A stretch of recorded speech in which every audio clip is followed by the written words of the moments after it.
કેમ છો બધા? મજામાં છો ને? આજે આપણે બનાવીશું કાચા બટાકામાંથી પરોઠા, એટલે કે ઇન્સ્ટન્ટ આલુ પરોઠા. 2 બટાકા લીધા છે. ઘઉંનો લોટ છે. ઘઉંનો લોટ તો તમારે જેટલો સમય ને તેટલો લેવાનો. અત્યારે મેં 2 વાટકી લીધો છે. આપણો રોટલીનો રેગ્યુલર જ છે. 2 ચમચી ચણાનો લોટ લીધો છે. 1 નાની ટામેટું છે. 1 નાની ડુંગળી ઝીણી ચોપ કરી લીધી છે. આ પણ તમારે નહીં લેવું હોય ને તો કંઈ નહીં. કોથમીર છે. કોથમીર તમારે જેટલી જોઈએ ને તે પ્રમાણે લેવાની. 10 પાન મીઠા લીમડાના છે. આદુની પેસ્ટ કરી છે, લસણની, અને 1 ચમચી મરચાંની પેસ્ટ કરી છે. આ પણ તમારે વધતું ઓછું તમે લઈ શકો. તેલ 2 ચમચી મણ માટે લઈશું, અને બીજું 1 નાની ચમચી હળદર છે. 1 મોટી ચમચી ધાણા જીરું પાવડર છે. 1 નાની ચમચી લાલ મરચું છે, કારણ કે આપણે લીલું મરચું લીધું છે એટલે મેં ઓછું લીધું છે.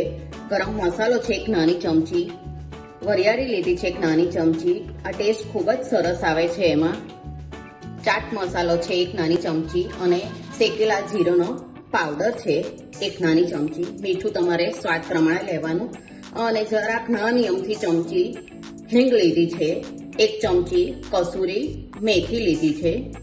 બટાકાને પહેલા છોલી લેવાનું છે. બટાકાને છોલીને બરાબર ધોઈ લીધા છે. હવે હું આ રીતે નાની છીણીથી છીણું છું. તમે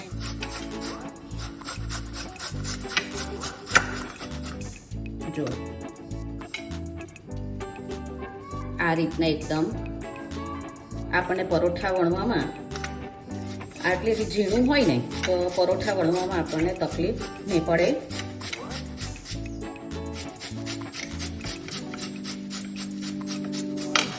બધા છીણાઈ ગયા છે.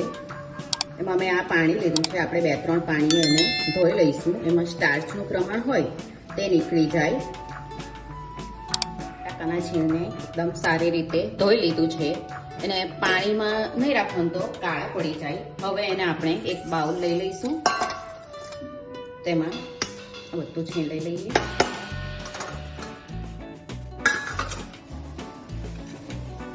એમાં બટાકાના છીણ લઈ લઈએ. આ તમારે નહીં ગમતું હોય ને તો નહીં લેવાનું. આ પરોઠા તમારે સવારે ઉતાવળ હોય ડબ્બો કરવાની તો ફટાફટ બની જાય. આ બધા આપણે મસાલા પણ લઈ લઈએ. ચણાનો લોટ, 2 ચમચી આપણે તેલ લઈ લઈએ. બધું પહેલા બરાબર મિક્સ કરી લેવાનું. એમાં જેટલો લોટ આપણે સમાય ને તેટલો જ લેવાનો. આ તમારે સવારની ઉતાવળ હોય કે કોઈ મહેમાન આવે ને તો આ રીતે છીણીને તમે ફટાફટ બનાવી શકો. આમાં તમારે ચીલી ફ્લેક્સ, ઓરેગાનો એવું લેવું હોય ને તો પણ આમાં સરસ લાગે આ પરોઠા. મસાલા એકદમ સરસ મિક્સ થઈ ગયા છે. હવે આપણે થોડો થોડો લોટ લઈશું.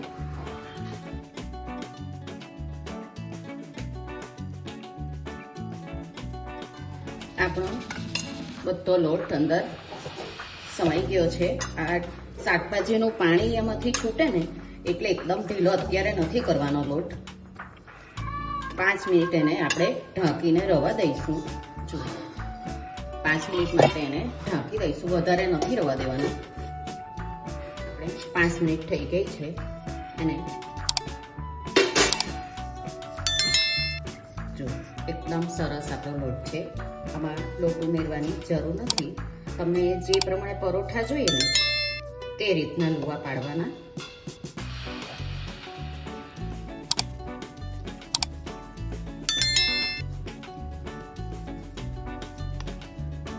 આપણે બધા પર લુવા પાડી દઈએ. આપણે એક લુવો લઈ લઈએ અને આ રીતે સૂકા લોટમાં દળીને એને વણી લઈએ.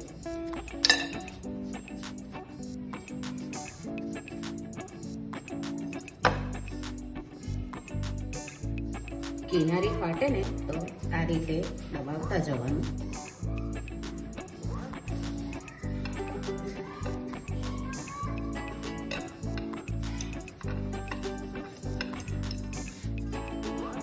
આમાં મેં ચાટ મસાલો લીધો છે, તો તમારે એની જગ્યાએ આમચૂર પાવડર લેવો હોય ને તો પણ લેવાય, અને લીંબુનો રસ લેવો હોય તો પણ લેવાય.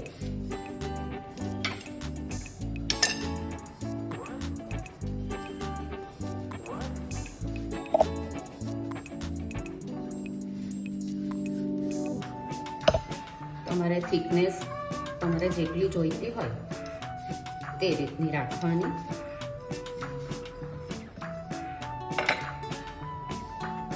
ગેસ ચાલુ કરી દીધો છે. ગેસ ચાલુ કરી તવી પર થોડુંક તેલ લીધું છે, એને મીડિયમ ગેસ પર કરવાનું. બીજું વણી લઈએ. તમે આ રીતે એકવાર બનાવશો ને તો તમે બીજી વાર બાફ્યા વગર આ રીતે જ બનાવશો, તમને ખૂબ જ ભાવશે, અને બાળકોને પણ આ પરોઠા એટલા જ ભાવશે.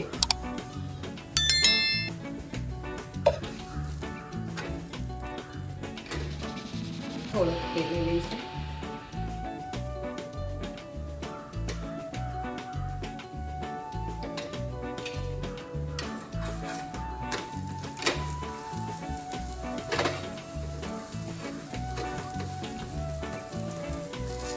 આમાં તમે એટલા બટાકા ની છીણ ખોલ્યો ને તો પણ એટલા જ સરસ લાગશે આ પરોઠા.